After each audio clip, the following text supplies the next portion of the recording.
नमस्कार। आज का हमारा वीडियो कक्षा 10 के लिए है।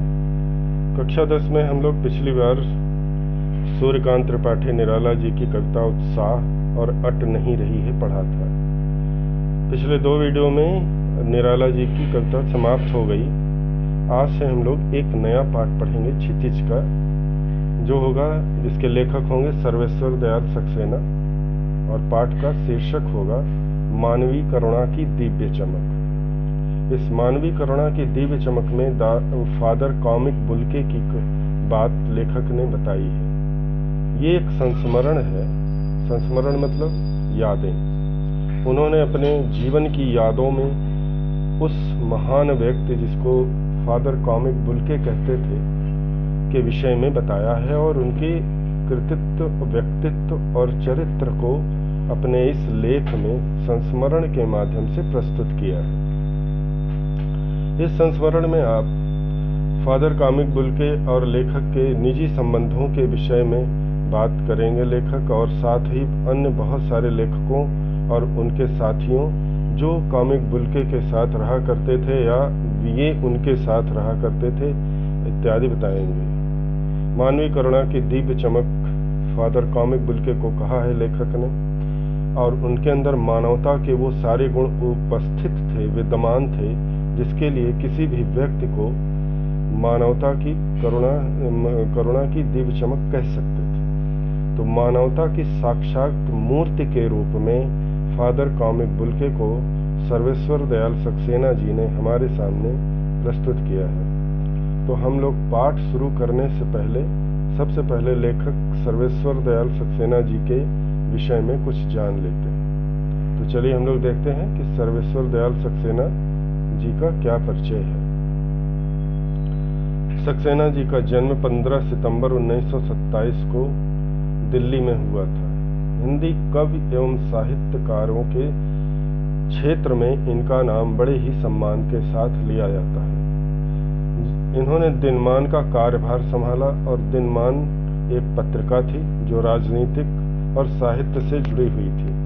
उस दिनमान पत्रिका के संपादन के रूप में इन्होंने बहुत दिनों तक कार्य किया और उसमें उपस्थित चुनौतियों का डटकर सामना किया, और सामाजिक चेतना, लोगों में अनुकरणीयता, महान व्यक्तियों के प्रति सम्मान इत्यादि भावनाओं के साथ साहित्य को प्रोत्साहित करना और उसे आगे ले जाने का कार्य दिनमान के माध्यम से किया।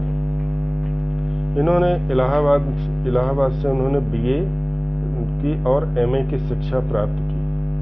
फिर 1549 में प्रयाग यानी इलाहाबाद में इन्होंने AG ऑफिस में प्रमुख डिस्पैचर के पद पर कार्य किया। इलाहाबाद में AG ऑफिस एक बड़ा ऑफिस है, हेड ऑफिस है उसका, और यहाँ पर बहुत सारे लोग कार्य करते हैं।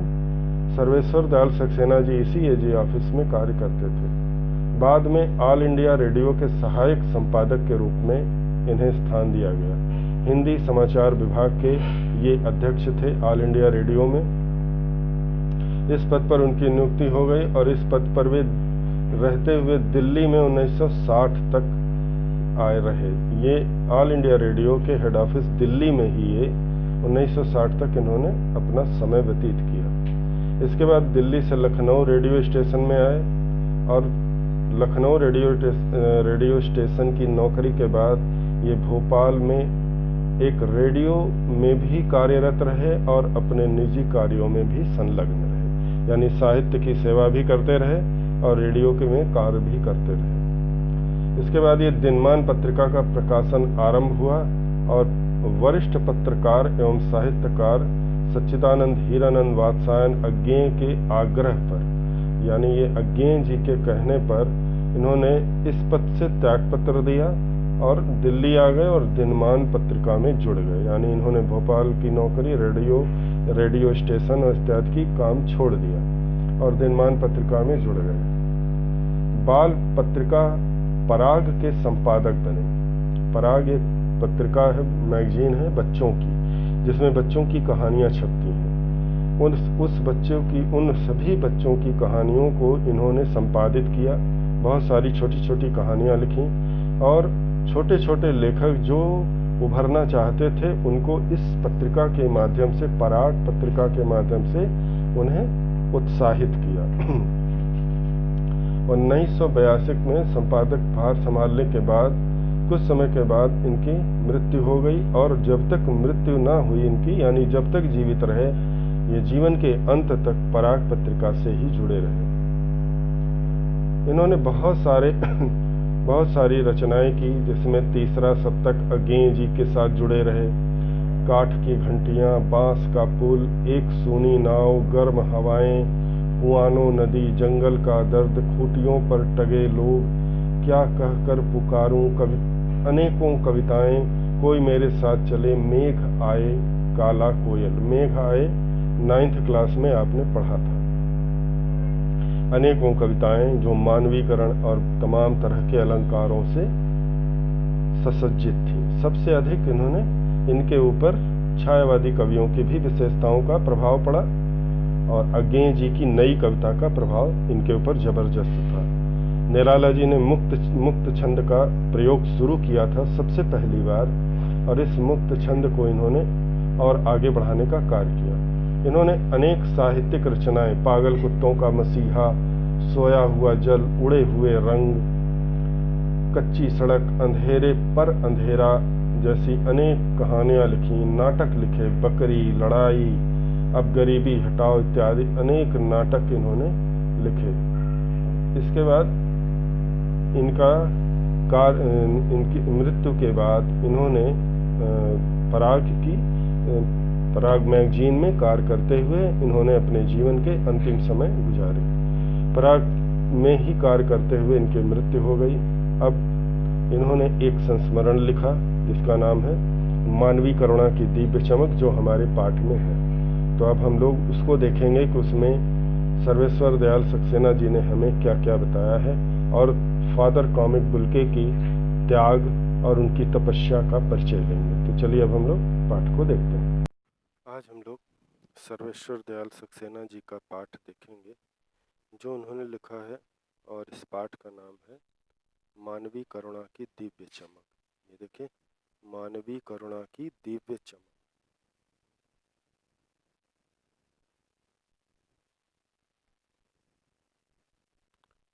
मानवीय करुणा की दिव्य चमक, अर्थात इस हेडिंग, इस शीर्षक का मतलब हम लोग इसको समझते हैं। पहले मानवीय यानी हर लेखक ये कहना चाहते हैं कि हर मनुष्य के अंदर मानवता छुपी होती है।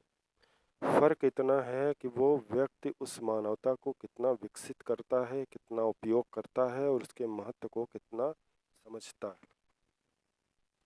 यहाँ पर लेखक करें कि जिस व्यक्ति में मानवता के गुण जितने अधिक होंगे, उसके अंदर उसका प्रकाश और उसकी समझ, उसकी चमक उतनी ही अधिक होगी, यानी उसका व्यक्तित्व बड़ा ही प्रभावशाली होगा, जो मानवीय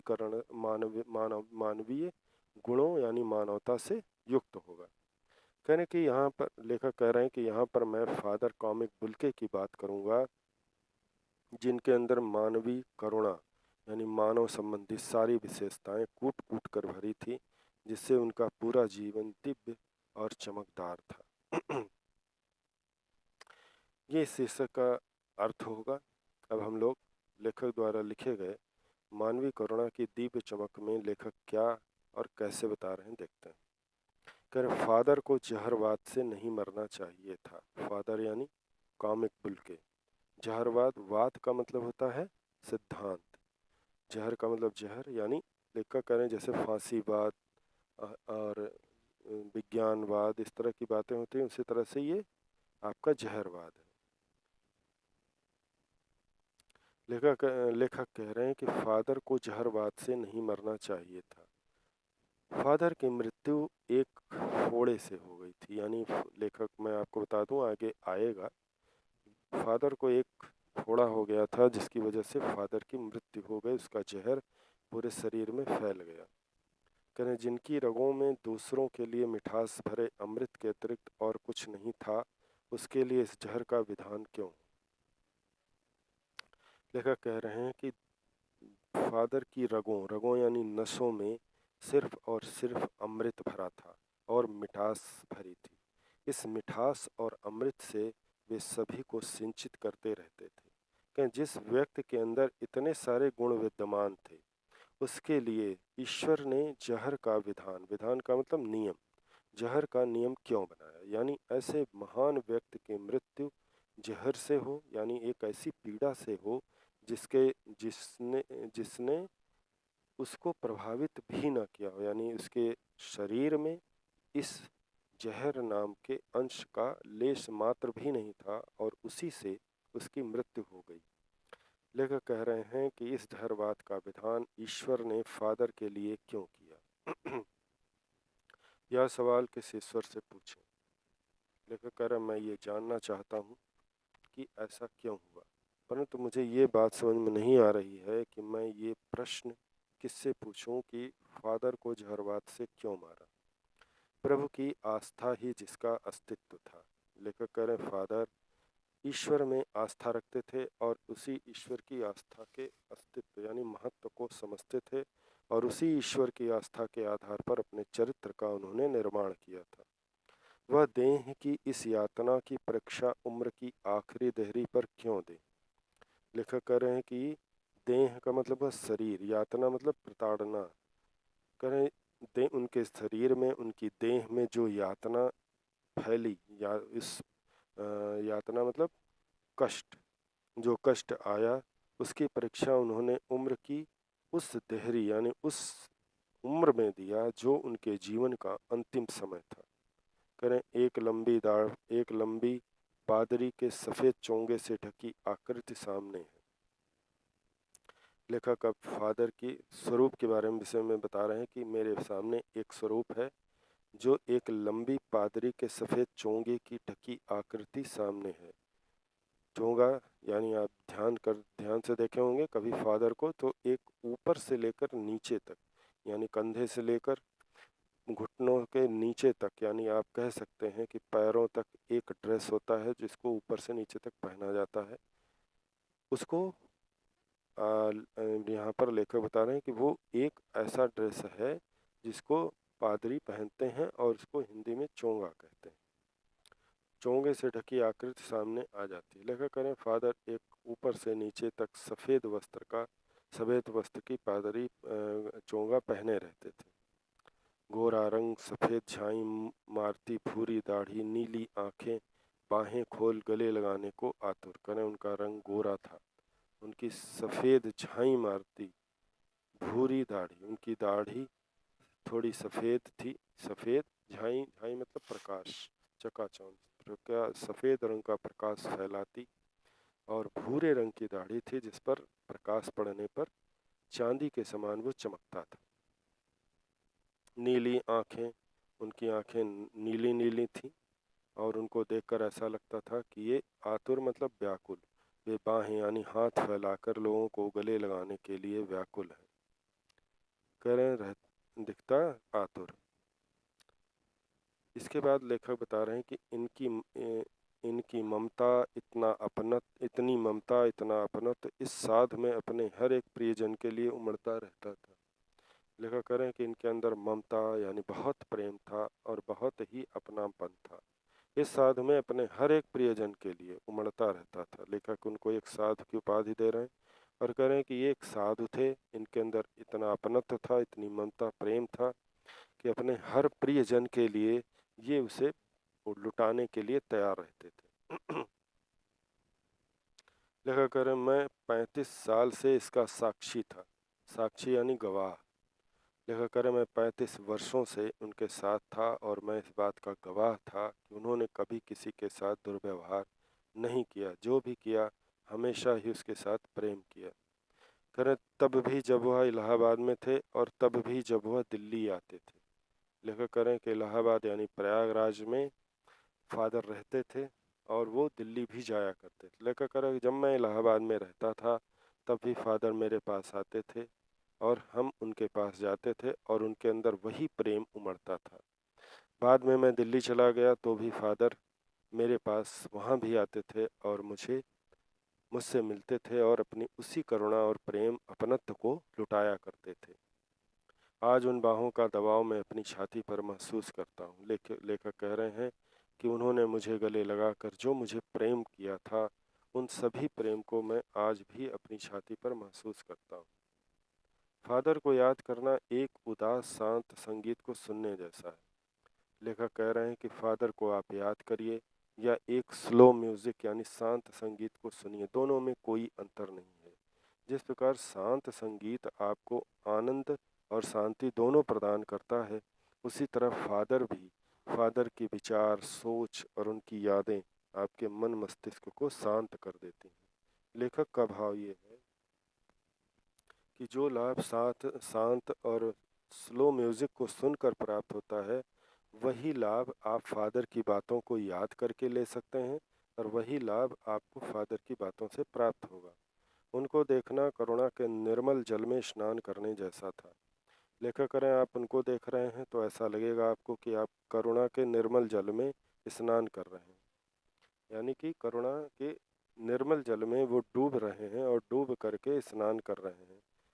भाव ये है कि लेखक करे कि आप उनकी बातों को याद करें और याद करके ये महसूस कर सकते हैं कि आप करुणा के दिव्य जल में नहा रहे हैं और उनसे बात करना कर्म के संकल्प में भरना था। लेखक करें, जो उनसे बात करता था वो कर्म के संकल्प यानी दृढ़ निश्चय में बंध जाता था, यानी एक बेकार व्यक्ति जो कुछ नहीं कर सकता था वो भी उनसे बात करके कुछ करने लायक बन जाता था। मुझे परिमल के वे दिन याद आते हैं जब हम सब एक पारिवारिक रिश्ते में बंधे जैसे थे। लेखक करें, मुझे परिमल एक संस्था थी जिसमें साहित्य की रचनाओं को संश्लेषण विश्लेषण किया जाता था। बड़े बड़े साहित्यकार शामिल होते थे। उसमें घटनाओं को देखा जाता था, नई घटनाओं को, नए कवियों को, नए लेखकों को का उसमें विश्लेषण होता था और किसको कविताएं महत्वपूर्ण हैं, किसको बढ़ाया जाए, किसको क्या किया जाए, ये सब भी निश्चित किया जाता था। करें, परिमल के दिन याद आते हैं जब हम एक पारिवारिक रिश्ते में बंधे जैसे थे। लेखक करें, परिमल एक परिवार जैसा था, एक संस्था थी जो परिवार जैसी थी। उसमें जितने भी व्यक्ति थे वो पारिवारिक रिश्ते की तरह बंधे हुए थे। कहने का भाव ये है कि कोई पारिवारिक रिश्ते में बंधा व्यक्ति चाह करके भी कभी अलग नहीं हो सकता, दूसरे हर रिश्ते से वो अलग हो सकता है। ठीक उसी तरह हम परिमल के पारिवारिक रिश्ते में बंधे थे और हम भावनात्मक रूप से जुड़े थे। फादर भी इसमें शामिल थे और हम उनसे बहुत अच्छी तरह जुड़े थे। करें, फादर जिसके बड़े थे, करें फादर बुल के थे। कहें कि इस परिमल संस्था में सबसे वयोवृद्ध व्यक्ति फादर कॉमिक बुल के। हमारे हंसी मजाक में वह निर्लिप्त शामिल रहते। निर्लिप्त मतलब बिना किसी संकोच के। देखा करें हैं कि हम लोग हंसी मजाक वाद विवाद कुछ भी करते, फादर उसमें उसी तरह से शामिल होते जैसे हम सब शामिल होते हैं, यानी उनमें किसी प्रकार का भाव और भेदभाव नहीं था। वो एकदम निश्चित रूप से और निर्मुक्त होकर के, निर्बाध होकर के उसमें शामिल रहते। हमारी गोष्ठियों में वह गंभीर बहस करते। लेखक करें, उनको हिंदी साहित्य का गहरा ज्ञान था और वे हमेशा हमारी गोष्ठियों में यानी हमारी सभाओं में, गोष्ठी यानी सभा में गंभीर बहस करते, यानी किसी विषय पर जमकर बहस करते।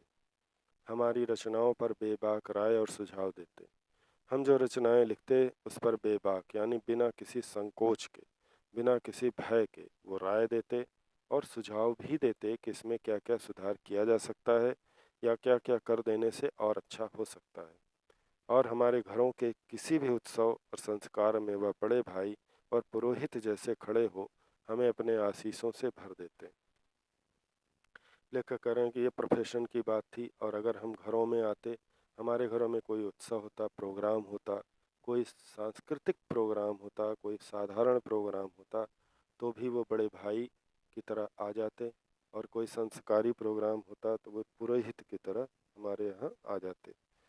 पुरोहित की तरह पुरोहित क्या करता है कि व्यक्ति को भला बुरा और धर्म के अनुसार उसको बताता है। लेखक कह रहे हैं कि फादर भी हमें उसी तरह से बताते थे, हमें अपने आशीषों से भर देते। आशीष यानी आशीर्वादों से हमें इतना आशीर्वाद देते कि हम गदगद हो जाते, हम लबरेज हो जाते, हम अत्यंत प्रसन्न हो जाते। मुझे अपने बच्चा और फादर का उसके मुख में पहली बार अन्न डालना याद आता है। लेखक बताते हैं, अन्नप्राशन नाम का एक संस्कार भारतीय सभ्यता में होता है। जिसमें बच्चे को पहली बार अनाज खिलाया जाता है। लेखक कह रहा है मेरे बच्चे का अन्नप्राशन फादर ने ही किया था।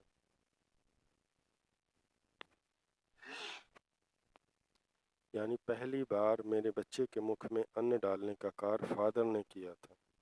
और नीली आंखों की चमक में तैरता वात्सल्य भी जैसे किसी ऊंचाई पर देवदारू की छाया में खड़े हो। लेखक कह रहे हैं कि उनकी आंखें नीली थीं और उस नीली आंखों में वात्सल्य यानी ममता और प्रेम इस तरह से बहता था जैसे कोई देवदारू की छाया में खड़ा हो। देवदारू एक पेड़ होता है जिसकी छाया अत्यंत शीतल होती है और उसमें एक खुशबू होती है। लेखक कह रहा है कि उनकी छाया, उनकी खुशबू, उनका आशीर्वाद सब कुछ बड़ा अनूठा और अजीब था, जिसे देख करके कोई भी व्यक्ति कितने भी संकट में हो पर उससे मुक्त हो सकता था। ये फादर के गुणों की विशेषता थी और फादर के गुण थे। अगले वीडियो में हम लोग इसके आगे की बात देखेंगे।